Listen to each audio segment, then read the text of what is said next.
Inabot kami ng dilim sa bundok, kaya napilitan kami mag-camping sa waiting shed na may kamangha-manghang view. At ito ang aming kwento.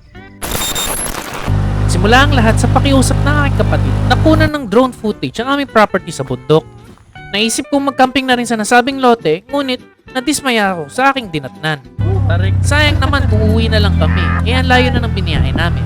Medyo naligaw pa kami kaya di ko na malaya na inabot na kami ng dilim sa daan. Kaya napagpasya namin ni Jerry na tumigil na lang kung saang gilid maabutan.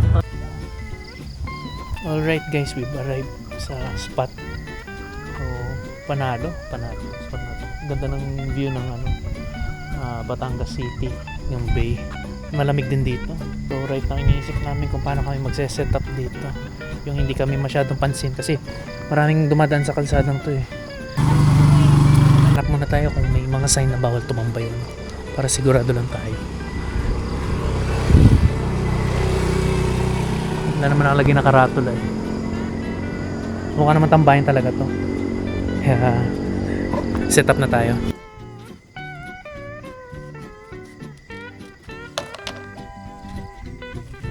Ngayon tinetesting natin kung kaya ng aking power station itong 20 watts kong floodlight.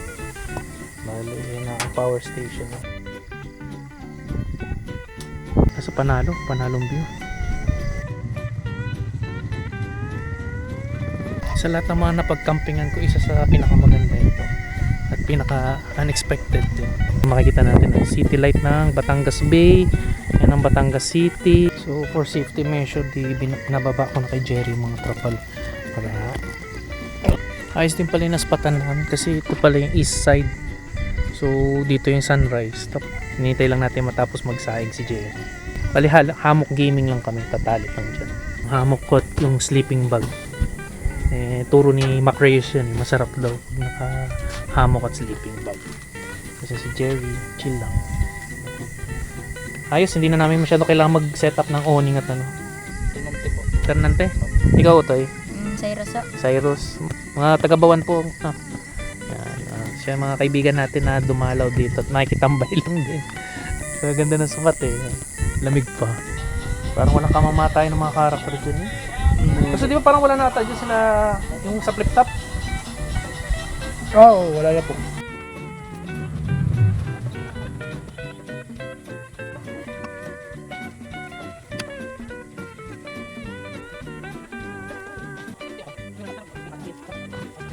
May kasalanan ni BJ Chang to. So ito combination ng bawang, yung crispy garlic, asin, onion, magic sarap, paminta. So kung gusto niyo maging instant na fried rice ng kanin, ito ang solusyon.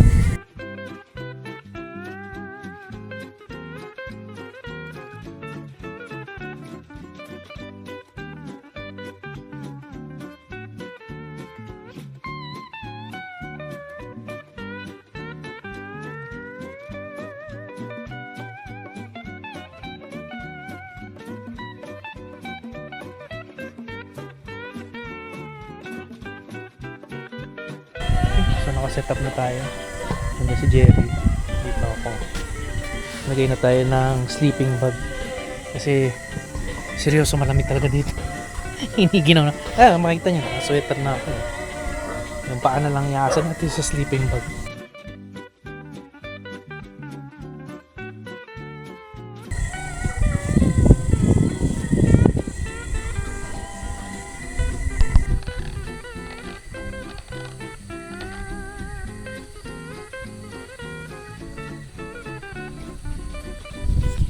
Okay, time check 3:07.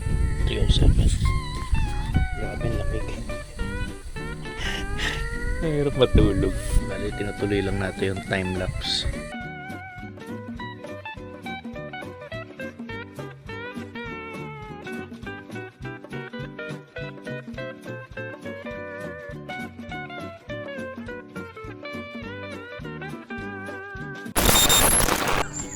Good morning guys. Time check is around 6 o'clock.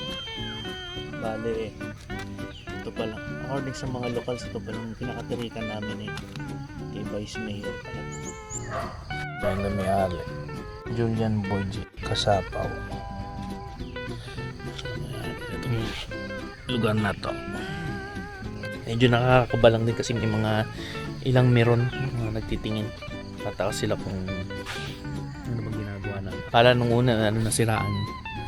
Tapos nakita na lang yung dalawang duyan at tutulog.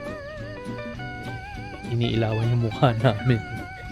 Kaya kinakabahan ako. Patay. But so far, buti hindi naman kami ginambala. Testing, check natin. Gusto niya aking power station. Tipid talaga. Ilan na. Kunti na nabawas. Tapos yung alarm ko nga, maingay. Tapos nagpa-radyo ko para alam nila may tao. Bali na po mga kabundukan na makikita natin dito. Banda doon yung Mount Malapunyo sa may Lipa. Tapos yung mga burol bandang San Jose. At yung sa Rosario. Tapos yun nata yung Mount Lubo. Tapos yung may ulap, yung kita nyo Mount Banoy.